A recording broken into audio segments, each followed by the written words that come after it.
ನೋಡ್ತಾ ಇದ್ದೀರಾ filmy beet Kannada. ನಾನು ಚಂದನ. ನಮ್ ಜೊತೆ ಇವತ್ತು ಪಾಠಶಾಲಾ ಸಿನಿಮಾ ತಂಡ ಇದೆ. ನವೆಂಬರ್ 28ಕ್ಕೆ ರಿಲೀಸ್ ಆಗೋದಕ್ಕೆ ಎಲ್ಲಾ ರೀತಿಯಾದಂತಹ ತಯಾರಿಗಳನ್ನ ಈಗಾಗಲೇ ಮಾಡ್ಕೊಂಡಿದ್ದಾರೆ. ಹಾಗೆ ಡೈರೆಕ್ಟರ್ ಒಂದ್ ಸ್ವಲ್ಪ ಸ್ಪೆಷಲ್ ಅಂತಾನೆ ಹೇಳ್ತೀನಿ, ಬಿಕಾಸ್ ಈಗಾಗಲೇ ಅವ್ರು ನಿಮ್ಗೆ ತುಂಬಾ ಪರಿಚಯ ಇರುವಂತಹ ಫೇಸ್. ಪಾರ್ವತಿ ಪರಮೇಶ್ವರ ಸೀರಿಯಲ್ ನೋಡಿದ್ರೆ ಇವ್ರನ್ನಂತೂ ನೀವು ಮಿಸ್ ಮಾಡೋದಿಕ್ ಚಾನ್ಸೇ ಇಲ್ಲ. ಇನ್ನು ಪ್ರೊಡ್ಯೂಸರ್ ಹಾಗೆ ಆಕ್ಟರ್ ಆಗಿರುವಂತಹ ಪ್ರದೀಪ್ ಗುಡ್ಡೆಕೊಪ್ಪಲ್ ಅವರು ಇದ್ದಾರೆ. ಬನ್ನಿ ಸಿನಿಮಾ ತಂಡದ ಜೊತೆ ಒಂದಷ್ಟು ಮಾತುಕತೆ ಮಾಡೋಣ. ಅವ್ರ ಸ್ಕೂಲ್ ಡೇಸ್ ಹೇಗಿತ್ತು, ಹಾಗೆ ಹೇಗೆ ಸಿನಿಮಾ ಇದು ಅವ್ರ 3ನೇ ಸಿನಿಮಾ, ಹೇಗೆ ಡೈರೆಕ್ಷನ್ ಆಯ್ತು, ಹಾಗೆ ಪ್ರೊಡ್ಯೂಸರ್ಸ್ ಕೂಡ ತುಂಬಾ ಜನ ಇದ್ದಾರೆ, ಕೋ ಪ್ರೊಡ್ಯೂಸರ್ಸ್, ಒಂದು ಫ್ರೆಂಡ್ಸ್ ಎಲ್ಲ ಸೇರ್ಕೊಂಡು ಮಾಡಿರುವಂತಹ ಸಿನಿಮಾ ಅಂತ ಕೂಡ ಕೇಳ್ಪಟ್ಟಿದ್ದೀನಿ. ಅದ್ರ ಬಗ್ಗೆ ಕಂಪ್ಲೀಟ್ ಮಾಹಿತಿ ಅವ್ರ ಹತ್ರನೇ ಪಡ್ಕೊಳ್ತಾ ಹೋಗೋಣ. ಸರ್, ಮೊದಲನೇದಾಗಿ ಹೇಗಿದ್ದೀರಾ ಇಬ್ರು? ಹೇಗ್ ನಡೀತಿದೆ ಪ್ರಮೋಷನ್ಸ್ ಎಲ್ಲ? ನಡೀತಿದೆ ಮೇಡಮ್. ಈಗ ಪ್ರಮೋಷನ್ಸೇ ಜೀವಾಳ ಸಿನಿಮಾಗಳಿಗೆ, ಅದರಲ್ಲೂ ಈಗಿನ ಟ್ರೆಂಡೇ ಪ್ರಮೋಷನ್ಸ್. ಸೊ ಅದ್ರ ಮೇಲೆ ಗಮನ ಕೊಟ್ಕೊಂಡು ಅದ್ರ ಮೇಲೆ ಸವಾರಿ ಮಾಡ್ತಿದ್ವಿ. ನಾನು ಆಗ್ಲೇ ಹೇಳ್ದಂಗೆ ಪಾರ್ವತಿ ಪರಮೇಶ್ವರ ಸೀರಿಯಲ್ ಅಲ್ಲಿ ತುತ್ತೂರಿ ಪಾತ್ರದಲ್ಲಿ ತುಂಬಾ ಫೇಮಸ್ ಆಗಿದ್ರು. ಅಂದ್ರೆ ನಮ್ ಜನರೇಷನ್ ಅವ್ರಿಗೆ ಗೊತ್ತು ಅಂದ್ರೆ ಹೇಗೆ ಸಿನಿಮಾ ಸರ್ಕಾರಿ ಶಾಲೆಗಳವ್ರ ಪರಿಚಯ ಇದೆ, ಆತರ ಆ ಸೀರಿಯಲ್ ನೋಡಿದವ್ರಿಗೆ ಗೊತ್ತು ಅಂತ.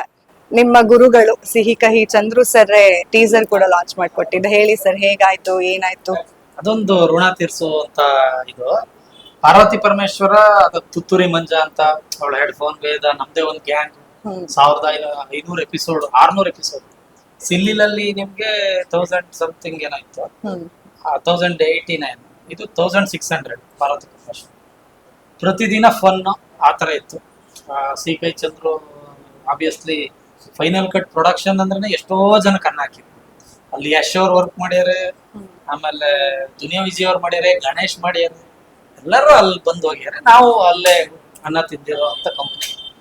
ಆ ಜರ್ನಿಲಿ ಕಿಂತ ಇಲ್ಲೊಬ್ಬ ನಿರ್ದೇಶಕ ಅಂತ,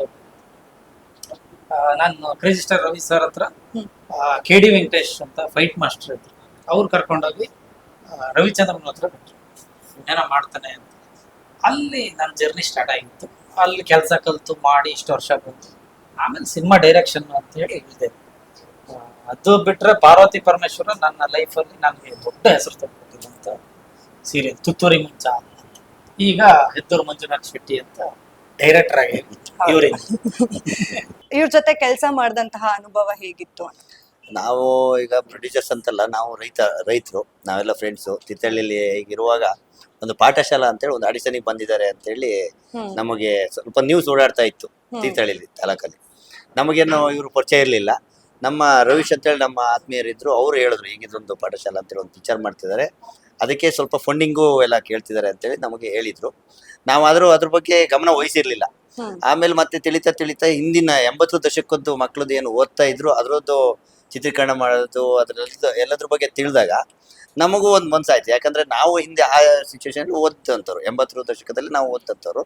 ನಮ್ಮ ಬಾಲ್ಯದ ನೆನಪನ್ನು ಕೂಡ ಮಾಡ್ಕೊಳ್ಬೋದು ಅಂತೇಳಿ ನಾವು ಒಂದು 8 ಜನ ಗ್ರೂಪ್ ಆಗಿ ಫಸ್ಟ್ ರವಿಶರಿಂದ ಸ್ಟಾರ್ಟ್ ಆಗಿತ್ತು. ಆಮೇಲೆ ರವಿ ಶೆಟ್ರು, ಮತ್ತೆ ಅರುಣ್ ಅವರು, ನಾನು 4 ಜನ ಸೇರಿ ಮತ್ತೆ 4 ಜನನ ಮತ್ತೆ ಗ್ರೂಪ್ ಆಗಿ ಒಟ್ಟಿಗೆ ಆಗಿ ಒಟ್ಟು ಆಕ್ಟಿಂಗು ಸಹಿತ ಮಾಡಿದೀವಿ. ಆಕ್ಟಿಂಗು ಸಹಿತ ಇವರು ಡೈರೆಕ್ಟರ್ ಕಡೆಯಿಂದಾನೇ ಮಾಡಿಲ್ಲ. ಯಾಕಂದ್ರೆ ನಮಗೂ ಪಾತ್ರ ಇದೆ ಅಂತ ಗೊತ್ತಿರ್ಲಿಲ್ಲ. ಅದು ಅಲ್ಲ, ಪಾತ್ರ ಮಾಡಿಸ್ಬೇಕಂತ ಅಲ್ಲಿ ಇವ್ರು ಈಗ ನೋಡಿ ಹೆಂಗ್ ಮಾತಾಡ್ತಿದ್ದಾರೆ. ಒಂದು ಆರ್ಟಿಸ್ಟ್ ಹತ್ರ ಏನೋ ಇದೊಂದು ಮ್ಯಾಜಿಕಲ್ ವಾಯ್ಸ್, ಇದನ್ನ ತೆರೆ ಮೇಲೆ ತರಬೇಕು. ಈಗ ರವಿ ಶೆಟ್ರು ಅಂತ ಅವ್ರು ಒಂಥರ ಮಾತಾಡ್ತಾರೆ, ಅರುಣ್ ಮಲ್ಲೇಶ್ವರ್ ಅವ್ರ ಒಂಥರ ಇವತ್ತಿಗೆ ಇಷ್ಟ ಸಾಕಾಯ್ತಾ ಅಂತ ಅವ್ರಂತ ಆತರ ಎಲ್ಲ ಇದ್ರು. ಸೊ ಎಲ್ಲ ಕೊಲಾಬ್ರೇಟ್ ಮಾಡಿ ಆ ಪಾತ್ರ ಸೂಟ್ ಆಗುತ್ತೆ ಅಂತಾನೆ ಮಾಡಿಸಿರೋದು. ಅದೇನು ಪ್ರೊಡ್ಯೂಸರ್ ಅಂತೂ ಮಾಡಿಸಿಲ್ಲ. ಅವ್ರ ಅದಕ್ಕೆ ಎಬಿಲಿಟಿ ಇತ್ತು, ಅವ್ರು ಮಾಡಿ. ಇವಾಗ ನೀವು ನಾಳೆ ಸಿನಿಮಾ ನೋಡ್ರೆ ಗೊತ್ತಾಗುತ್ತೆ, ಆಕ್ಟಿಂಗ್ ಮಾಡ್ಯಾರಲ್ಲ. ಚಂದ್ರು ಸರ್ ಕೊಟ್ಟಿರುವಂತಹ ಸೀರಿಯಲ್ಗಳು ಯಾವು ಕಡಿಮೆ ಸೀರಿಯಲ್ಗಳು ಅಲ್ವೇ ಇಲ್ಲ. ಅದೊಂಥರ ಮೆಗಾ ಸೀರಿಯಲ್ಗಳು, ಸಾವಿರ ಎಪಿಸೋಡ್. ಅಲ್ಲಿಗೆ ಹೇಗ್ ಬಂದ್ರಿ, ಹೇಗ್ ಸೆಲೆಕ್ಟ್ ಆದ್ರಿ, ಅದ್ರ ಬಗ್ಗೆ ಹೇಳೋದಾದ್ರೆ? ಮೇಡಮ್, ನಾನು 2006 4-5 ಏನಪ್ಪ ಮೋಸ್ಟ್ಲಿ ಡಾಕ್ಟರ್ ರಾಜ್ಕುಮಾರ್ ಅವ್ರು ತೀರ್ಕೊಂತಾರಲ್ಲ, ಅವಾಗ ನಾನು ಗೀತಾಂಜಲಿ ಅಂತ ಸೀರಿಯಲ್ ಇದೇ ಮಾಲತಿ ಸರ್ ದೇಶಪಾಂಡೆಗೆ ಟಚ್ ಅಪ್ ಮಾಡ್ತಾ ಇದ್ದೆ. ಮಾಲತಿ ಸರ್ ದೇಶಪಾಂಡೆ ಮೆಸೇಜ್ ಬರುತ್ತೆ, ಅಯ್ಯೋ ರಾಜಣ್ಣ. ಅವಾಗ ನಾನು ಮೇಕಪ್ ಅಸಿಸ್ಟೆಂಟ್. ಅವಾಗ ಅಲ್ಲಿಂದ ಪಲಾಯನ ಎಲ್ಲರೂ ಹೊರವತ್ತಿಗಾಗ್ಲೇ ಎಲ್ಲ ಬೆಂಕಿ ಹತ್ಕೊಂಡ್ಬಿಟ್ಟಿತ್ತು. ನಾನು ಅವಾಗ ಸಂಪಂಗಿ ರಾಮನಗರದಲ್ಲೇ ಇತ್ತು. ಸಂಪಂಗಿ ರಾಮನಗರ ರೂಮ್ ಒಳಗೆ ಸೇರ್ಕೊಂಡ್ವಿ. ಎಲ್ಲ ಹೋದ್ರು, ಎಲ್ಲ ಚಲಪಿಲಿ ಇಂಡಸ್ಟ್ರಿ, ಯಾರು ಕಾಂಟ್ಯಾಕ್ಟ್ ಅಲ್ಲಿ. ಅವತ್ತು ಆ ಗಲ್ಬೆ ಆಯ್ತು, ಅದೆಲ್ಲ ಆಯ್ತು. ಸಂಪಂಗಿನ ಪಕ್ಕನೆ ಕಟ್ಟಿರೋ ಇದು ಸ್ಟೇಡಿಯಂ, ಅಲ್ಲೇ ಅವ್ರ ರಾಜಣ್ಣ ಅವ್ರ ಬಾಡಿ ಬಂತು. ಒಳಗಡೆ ಹೋದ್ವಿ, ಹೊರಗಡೆ ಬರೋ ಹೊತ್ತಿಗೆ ಹಂಗಿಂಗ್ ಹೊಡೆದಿಲ್ಲ ನಮ್ಗೆ. ಯಾರ್ಯಾರೋ ಬಸ್ಸಿಗೆ ಬೆಂಕಿ ಹಾಕಿದ್, ನಮ್ಗೆ ಹೊರಗಡೆ ಏನಾಗ್ತಿದೆ ಅಂತ ಗೊತ್ತಿಲ್ಲ. ಸಿನಿಮಾ ಜೋಶು ಅವ್ರನ್ನ ನೋಡಕ್ಕಂತ ಹೋಗಿ ಹೊರಗೆ ಬರ್ತಾ ಚೆನ್ನಾಗಿ ಬಿಡ್ತಿದ್ವಿ. ಅದಾದ್ಮೇಲೆ ನಡೀತಾನೆ ಇತ್ತು ಸಿನಿಮಾ. ಅವಕಾಶಗಳು ಇವಾಗಿನ ತರ ಇಲ್ಲ. ಅಸಿಸ್ಟೆಂಟ್ ಡೈರೆಕ್ಟರ್ ಆಗ್ಬೇಕಂದ್ರು ಈಗ ಈಸಿ, ಆಕ್ಟರ್ ಆಗ್ಬೇಕಂದ್ರು ಸ್ವಲ್ಪ ಏನೋ ಮಾಡಿದ್ರೆ ಈಸಿ. ಅವಾಗ ನಿಮ್ಗೆ ಪರ್ಫೆಕ್ಷನ್ ಇದ್ರೆ ಮಾತ್ರ. ಅಂತ ಟೈಮಲ್ಲಿ ನಾನು ಡೈರೆಕ್ಟರ್ ಆಗ್ಬೇಕಂತಾನೆ ಇದ್ದಿದ್ದು. ಡೈರೆಕ್ಷನ್ ಮಾಡ್ಬೇಕು ಅಂದ್ಬಿಟ್ಟು ಮೇಕಪ್ ಅಸಿಸ್ಟೆಂಟ್ ಇಂದ ಸ್ವಲ್ಪ ಈ ಅಶೋಕ್ ಕಶ್ಯಪ್ ಸರ್ ಹತ್ರ ಸೀರಿಯಲ್, ಅವ್ರು ಟಾಪ್ ಸೀರಿಯಲ್, ಅವ್ರ ಸೀರಿಯಲ್ಗೆ ಅಸಿಸ್ಟೆಂಟ್ ಡೈರೆಕ್ಟರ್.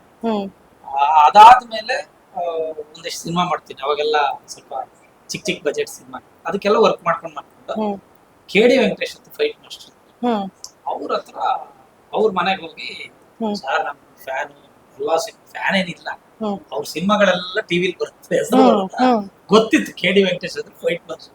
ಅವ್ರು ನೋಡಿ ಅವ್ರಿಗೆ ಖುಷಿ ಆಗ್ಬಿಡ್ತದೆ, ಫೈಟ್ ಮಾಸ್ಟರ್ ಹೋಗ್ಲಲ್ಲ ಯಾಕೆ. ನಾನು ಸಾರ್ ಏನ್ ಸರ್ ನಿಮ್ಗೆ ಎಲ್ಲಾ ಸಿನಿಮಾ ಫಾಲೋ ಮಾಡ್ತೀನಿ, ಪಕ್ಕದ ಫೈಟ್ ಸರ್ ಅದೇ.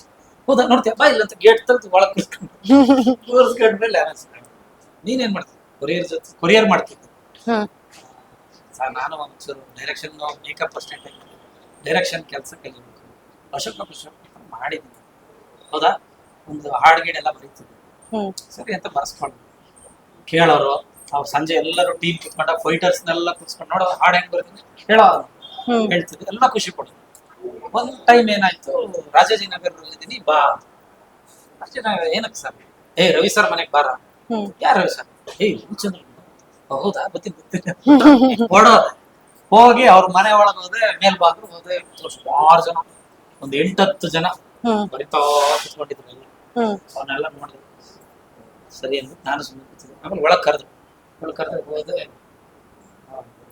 KD ಮಾಸ್ಟ್ರು ರವಿ ಸರಿಗೆ ಹೇಳಿದ್ರು, ಒಳ್ಳೆ ಹುಡುಗ, ಚೆನ್ನಾಗಿ ಬರೀತಾನೆ. ಹೌದಾ, ಅವ್ರು ಕನ್ನಡಕ ಬೇರೆ ಹಿಂಗ್ ಹಾಕಿದ್ರು, ನೋಡಿದ್ರು. ಹೌದಾ, ಬರಿಯ ಅಂತ ಹೇಳಿ ಅಸೋಸಿಯೇಟ್ ಇದ್ರು, ಅವ್ರನ್ನ ಕರೆದು ಇವ್ರ ಹತ್ರ ಸ್ಕ್ರಿಪ್ಟ್ ಬರ್ಸಿ ಅಂದ್ರೆ ಕಾಪಿ ಮಾಡಿ. ಈಗ ನೀವು ಪ್ರಿಂಟ್ ತೆಗಿತೀರಿ, ಅವಾಗ ಪ್ರಿಂಟ್ ತೆಗಿಯಂಗ್ ಇರ್ಲಿಲ್ಲ. ಪ್ರತಿಯೊಂದು ಅಸಿಸ್ಟೆಂಟ್ ಡೈರೆಕ್ಟ್ರು ಇವ್ರಿಗೆ ಒಂದ್ ಕಾಪಿ ಸೀನ್ ಕೊಡ್ಬೇಕಾ ಬರ್ದ್ ಕೊಡ್ಬೇಕು, ನೀವ್ ಇನ್ನೊಬ್ರಿಗೆ ಆರ್ಟಿಸ್ಟಿಗೆ ಕೊಡ್ಬೇಕಾ ಬರದೇ ಕೊಡ್ಬೇಕು. ಜೆರಾಕ್ಸ್ ತೆಗಿಯಂಗಿಲ್ಲ, ಜೆರಾಕ್ಸ್ ತೆಗಿಯೋದಿದ್ರು ತೆಗಿಬಾರ್ದು. ಅದು ರವಿಚಂದ್ರನ್ ಅವರ ರೂಲ್ಸ್. ಯಾಕೆ, ನೀವು ಆ ಡೈಲಾಗ್ ನ ಬರೆದ್ರೆ ನಿಮ್ಗೆ ಅರ್ಥ ಆಗುತ್ತೆ, ಆ ಅಸಿಸ್ಟೆಂಟ್ ಡೈರೆಕ್ಟರ್ಗೆ ಏನ್ ನಡೀತಿದೆ ಅಂತ ಗೊತ್ತಾಗುತ್ತೆ, ಪಾತ್ರಗಳು ಗೊತ್ತಾಗುತ್ತೆ, ಸೀಕ್ವೆನ್ಸ್ ಗೊತ್ತಾಗುತ್ತೆ. ಅವಾಗ ಕೆಲಸ ಮಾಡಕ್ ಅವನಿಗೆ ಇಂಟೆನ್ಷನ್ ಇದೆ. ಈಗ ಜೆರಾಕ್ಸ್ ತಕೋಬಹುದಲ್ಲ ಅನ್ಬೋದು, ಬಟ್ ಹಂಗೆ ಅದ್ ಬರ್ದ್ಮೇಲೆ KD ಮಾಸ್ಟರ್ ಹಾಡು ಬರೀತಾನೆ. ಹೌದಾ, ಬರೆಯ ಸುಮ್ನೆ ಒಂದು ಬರ್ದಿದ್ದೆ. ತುಟಿ ಹೆಂಚಿನ ಜೇನು ಮುತ್ತಾಗಿ ಬಿತ್ತು, ಮತ್ತೇರಿಸುವಂತಿತ್ತು ಮತ್ತೂ ಬೇಕಿತ್ತು, ಮುತ್ತು ಮುತ್ತು ತೂತು ಮತ್ತೂ ಬೇಕಿತ್ತು, ರವಿಚಂದ್ರ ಬಾರೋ ಮಧುಚಂದ್ರ ತೋರೋ ಅಂತ ಒಂದು ಬರ್ದ್ಬಿಟ್ಟೆ. ಮತ್ತೆ ಇಂಪ್ರೆಸ್ ಮಾಡ್ಬೇಕಲ್ಲ. ಅವ್ರು ನೋಡಿದ್ರು, ಈ ಗೋಡೆ ಮಗ ಏನೋ ಮಾಡ್ತಾನೆ ಹಂಗೆ ಅಸಿಸ್ಟೆಂಟ್ ಡೈರೆಕ್ಟರ್ ಆಗಿದ್ದು ನಾನು ಫಸ್ಟ್ ಅವ್ರದೇ ಸಿನಿಮಾಗೆ. ಹೌದು, ಮಂಜಿನಾಲಿಗೆ ನಾನು ಅಸಿಸ್ಟೆಂಟ್ ಡೈರೆಕ್ಟರ್, ಅದೇ ಸಿನಿಮಾದಲ್ಲಿ ಅಸೋಸಿಯೇಟ್. ಯಾಕಾಯ್ತು ಅಸೋಸಿಯೇಟ್ ಅಲ್ಲೇ ಅಂದ್ರೆ ಸುಮಾರು ವರ್ಷ ಹಿಡಿತು. ಆಮೇಲೆ ಬೇರೆ ಬೇರೆ ಸಿನಿಮಾಗಳು. ಇದು ಆಕ್ಟಿಂಗ್ ನೀವು ಕೇಳಿದ್ರಲ್ಲ, ಆಕ್ಟಿಂಗ್ ಬಂದಿದ್ ನಾನು ಹೆಂಗೆ ಅಂದ್ರೆ, ಬನಂಜೆ ಸರ್ ಕಸ್ತೂರಿಗೆ ಯಾವ್ದೋ ಒಂದು ಸೀರಿಯಲ್ ಕಾಮಿಡಿ ನಡೀತಾ ಇತ್ತು, ಅಲ್ಲಿ ಆಡಿಷನ್. ಆಕ್ಟರ್ಗಳಿಗೆ 300 ರೂಪಾಯಿ 500 ರೂಪಾಯಿ ಫಿಕ್ಸ್ ಕೊಡೋರು. ಈ ಡೈರೆಕ್ಷನ್ ಡಿಪಾರ್ಟ್ಮೆಂಟ್ ದುಡ್ಡೇ ಇಲ್ಲ, ಯಾರು ಕೊಡ್ತಿರ್ಲಿಲ್ಲ. ನಾವು ರವಿಚಂದ್ರನ್ ಸರ್ ಹತ್ರ ಇದ್ರು ಅವ್ರು ನಮಗ್ ದುಡ್ಡು ಕೊಡಲ್ಲ. ಯಾಕೆ ಕೊಡಲ್ಲ ಅಂದ್ರೆ, ಡೈರೆಕ್ಷನ್ ಡಿಪಾರ್ಟ್ಮೆಂಟ್ ದುಡ್ಡು ಹೋದ್ರೆ ಅವ್ರ ಕ್ರಿಯೇಟಿವಿಟಿ ಆಗಲ್ಲ. ಅದ್ ನಿಜವಾಗ್ಲೂ ಹೌದು. ನೀವು ಒಳ್ಳೆ ಅಸೋಸಿಯೇಟ್ ಕೊಡಿ, ಒಂದು 20 ಲಕ್ಷ 10 ಲಕ್ಷ ಅಂದ್ರೆ ಅವ್ನ ಕೆಲಸ ಕಡಿಮೆ ಮಾಡ್ಬಿಡ್ತಾನೆ, ಕ್ರಿಯೇಟಿವಿಟಿ ಹೋಗ್ಬಿಡುತ್ತೆ. ಅದೇನು ಮೊದ್ಲಿನಿಂದಾನೇ ಇಂಡಸ್ಟ್ರಿ ಬಂದಿದೆ, ಡೈರೆಕ್ಷನ್ ಡಿಪಾರ್ಟ್ಮೆಂಟ್ ದುಡ್ಡು ಕಡಿಮೆ. ಆಮೇಲೆ ಏನಾಯ್ತು, ಇವ್ರು ಹೇಳಿದ್ರು ಸಿನಿಮಾ ಡೈರೆಕ್ಷನ್ ಆಯ್ತು, ಇದಾಯ್ತು, ಹಸು. ಅವಾಗ ಒಂದ್ 300 ರೂಪಾಯಿ ಸಿಕ್ಕರೆ ಸಾಕು ಅಂತ ಆಡಿಷನ್ ಬಂತು. ಸುಧಾಕರ್ ಬನ್ನ ಕರೆದು ಅವ್ರ ಚೂರು ಪರಿಚಯ ಆಗಿದ್ರು. ಕೂದಲೆಲ್ಲ ಅವಾಗ ಹಿಂಗೆ ಬಿಟ್ಟಿದ್ದೆ. ಒಂದು ಮ್ಯೂಸಿಕ್ ಡೈರೆಕ್ಟರ್ ಕ್ಯಾರೆಕ್ಟರ್ ಇದೆ ಮಾಡೋದು ಬನ್ನಿ. ಸುಮ್ಮನೆ ಸರ್ ನಮ್ಗೆಲ್ಲ ಅಲ್ಲ, ಬರ್ರಿ ಅಂತ ಮಾಡಿಸ್ದೆ. ತದಬದ್ಧ ನಿಜವಾಗ್ಲೂ ಹೇಳ್ತೀನಿ, ಫಂಬಲ್ ಗಿಂಬಲ್ ಮಾಡಿ ಏನೋ ಮಾಡಿದ್ರು. ಆಮೇಲೆ ಸುಮ್ಮನಾದ್ರು, ಕರೆದೇ ಇಲ್ಲ. 20 ದಿನ ಆದ್ಮೇಲೆ ಶೂಟಿಂಗ್ ಸ್ಟಾರ್ಟ್ ಆಯ್ತು, ಬನ್ನಿ ಅಂತ ವಾಚ್ಮ್ಯಾನ್ ಕ್ಯಾರೆಕ್ಟರ್ ಕೊಟ್ಟು. ಆ ಮ್ಯೂಸಿಕ್ ಡೈರೆಕ್ಟರ್ ಕ್ಯಾರೆಕ್ಟರ್ ಯಾರೋ ಚೆನ್ನಾಗಿ ಹೇಳೋನಿಗೆ ಹೋಯ್ತು, ಕರೆದ್ರಲ್ಲ ಅಂದ್ಬಿಟ್ಟು ವಾಚ್ಮ್ಯಾನ್ ಕ್ಯಾರೆಕ್ಟರ್ ಕೊಟ್ಟು. ಅದು ಒಳ್ಳೆ ಕ್ಯಾರೆಕ್ಟರ್, ಓನರ್ ಮಗಳನ್ನ ವಾಚ್ಮ್ಯಾನ್ ಲವ್ ಮಾಡೋ ಕ್ಯಾರೆಕ್ಟರ್, ಅದು ಟೀಕೆ. ಅಲ್ಲಿ ಸೈಕಲ್ ನಮ್ಗೆ ಏನಾದ್ರು ತೆರೆ ಹಿಂದೆ ನಿಂತೆ ಹೆಂಗ್ ಮಾಡ್ರಿ ಅನ್ನೋದು ಗೊತ್ತಿತ್ತು, ಹ್ಮ್ ಕ್ರಿಯೇಟ್ ಮಾಡೋದು ಗೊತ್ತಿತ್ತು. ನಾವೇ ಫ್ರೆಂಡ್ಸ್ ನಿಂತಾಗ ಅದ್ರ ರಿಡಮ್ ಸ್ಟಾರ್ಟ್ ಆಯ್ತು. ಆಕ್ಟಿಂಗ್ ನಮ್ಗಲ್ಲ, ಅವ್ರು ಬಿಡ್ತಾನೆ ಇಲ್ಲ. ಆಮೇಲೆ ಒಂದ್ ಹುಡುಗಿ ಕಪಾಲಿ ಹೊಡಿಯೋ ಸೀನ್ ಇತ್ತು, ಹಿಂಗಂದೆ ಹ್ಮ್ ಏನ್ರಿ ಅವ್ಳಿಗೆ ಮೊದ್ಲೇ ಸಿಟ್ಟಿತ್ತು, ಎಲ್ಲರ ಎದುರುಗಡೆ ನಾನು ಮರ್ಯಾದೆ ತೆಗಿತಿದ್ದಾನೆ, ನಾನ್ ಕರ್ಕೊಂಡ್ ಬರ್ತಿದ್ದೆ. ಹ್ಮ್ ಸೀದಾ ಬಂದು ಬಿಟ್ರು ಜೋರಾಗಿ, ಹ್ಮ್ ಹಿಂಗ್ ಸೌಂಡ್ ಬರ್ಬೇಕು, ಹೊಡೀರಿ ಮರ್ಯಾದೆ ತೆಗಿಬಿಡಿ ಅಂತ ಕಿವಿಲ್ ಹೇಳು. ಅವತ್ತೊಂಚೂರು ತಲೆ ಕೆಡಿಸ್ಕೊಂಡು ಹೆಂಗ್ ಮಾಡೋದು, ಇದು ಬಾರಿ ಇದಾಯ್ತು. ಡೈರೆಕ್ಷನ್ ಮಾಡ್ತೀವಿ ಅಂದ್ರೆ ಒಬ್ಬ ಡೈರೆಕ್ಟರ್ ಆಕ್ಟಿಂಗ್ ಗೊತ್ತಿದ್ರೇನೆ ಡೈರೆಕ್ಷನ್ ಮಾಡ್ಬೇಕು ಹ್ಮ್ ಅಂದ್ಬಿಟ್ಟು ಅವತ್ತಿಂದ ಚೂರ್ ನಾವೇ ಚಾರ್ಜ್ ಆಗಿ ಹ್ಮ್ ನೆಕ್ಸ್ಟ್ ಡೇ ಇಂದ ಆಮೇಲೆ ತಿರುಗು ನೋಡಿಲ್ಲ. ಅದು ಒಂದ್ 250 ಎಪಿಸೋಡ್ ಆಯ್ತು. ಹ್ಮ್ immediate Chandru sir, Geethamma phone, ಹ್ಮ್ ಮಂಜು ಬನ್ನಿ ಮಾತಾಡ್ಬೇಕು, ಏನು ಪಾರ್ವತಿ ಪರಮೇಶ್ವರ ಈ ತರ ಇದೆ ಹ್ಮ್ ಕ್ಯಾರೆಕ್ಟರ್ ಮಾಡ್ಬೇಕು, ನಮ್ಗಾಗುತ್ತ, ನಾವೆಲ್ಲ ಯಾವ ರ್ಯಾಂಕ್ ಕರೆದ್ರು ನಮ್ಗಾಗುತ್ತ ಅನ್ನೋದೇ ಭಯ. ಹ್ಮ್ ಅವ್ರು ಹೋಗ್ ಬಿಡೋದು ಹೋಗ್ಲಿ, ನಮ್ಗೆ ಹೋಗ್ಲಿ ಆಗುತ್ತಾ ಮೇಡಮ್. ಏನ್ರಿ ಚೆನ್ನಾಗೇ ಮಾಡ್ತೀರಿ, ಮಾಡ್ರಿ, ನೀವು ಕರೆಕ್ಟ್ ಆಗಿ ಮಾಡಿದ್ರೆ 1000 ಎಪಿಸೋಡ್ ದಾಟಿಸ್ಬೋದು. ಹೌದಾ, ಇದು ಒಂದ್ ಮಾಡಬಿಡೋಣ ಅಂದ್ಬಿಟ್ಟು ಆಕ್ಚುಲಿ ಅಲ್ಲಿ ಒಂದು ಒಳ್ಳೆ ರೀತಿಲಿ ಆಕ್ಟರ್ ಅಂತ ಅಲ್ಲಿ ನಮ್ಮಲ್ಲಿ ಒಬ್ಬ ಆಕ್ಟರ್ ಇದಾನೆ ಅಂತ. ಆಕ್ಟಿಂಗ್ ಇರುತ್ತೆ ಮೇಡಮ್, ನಿಮ್ಗಿರುತ್ತೆ, ಇನ್ನೊಬ್ರಿಗೆ ಗೊತ್ತಿರಲ್ಲ. ಹೌದು. ಅದನ್ನ ಆಚೆ ಬಂದಿದ್ದ ಅದ್ ಬಂತು, ಅದ್ ಮುಗೀತು. ಮತ್ ನಾನು ಎಲ್ಲೂ ಫೋಟೋ ಇಟ್ಕೊಂಡು ನಾನು ಆಕ್ಟಿಂಗ್ ಮಾಡ್ತೀನಿ ಅಂತ ಎಲ್ಲೂ ಹೇಳಿಲ್ಲ.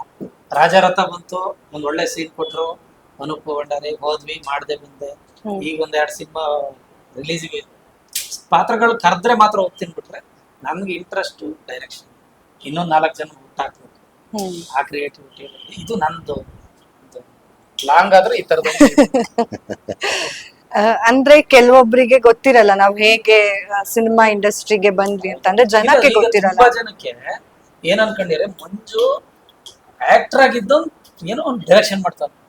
ನಾನು ಆ ಡೈರೆಕ್ಷನ್ಗೋಸ್ಕರ 5-6 ವರ್ಷ ಹೊಸೂರಿಂದ ಕೆಲಸ ಮಾಡಿದ್ದೀನಿ. ಅದ್ರಲ್ಲೂ ರವಿಚಂದ್ರನ್ ಸರ್ಗೆ ಹೂ ಅನ್ಸದ್ ಕಷ್ಟ ಅಂತ. ಅದಂತೂ ಅವರು ಒಂದಿನ ಸಕಲೇಶ್ಪುರದಲ್ಲಿ ಶೂಟಿಂಗ್ ನಡೀತಿದೆ, ಅವ್ರು ಏನೋ ಟೆನ್ಷನ್ ಅಲ್ಲಿ ಬಂದ್ಬಿಟ್ಟು ನನ್ನ ಹೆಗಲ ಮೇಲೆ ಹಿಂಗ್ ಕೈ ಇಟ್ಕೊಂಡೆ ಹಿಂಗೆ ಅಂದ್ರು. ನಾನು ಹಿಂಗಿದ್ದೀನಿ, ಹಿಂಗ್ ನೋಡ್ದೆ, ಸ್ಟಾರ್ ರವಿಚಂದ್ರನ್ ಕೈ ಇಟ್ಟ ಫೀಲ್ ಹಿಂಗ್ ನೋಡಿದ್ರು, ಭಾರಿ ಓವರ್ ಆಗಿ ತಗತದಾನೆ ಅಂದ್ಬಿಟ್ಟು ಹೋಗಾದ್ ಮಾಡ.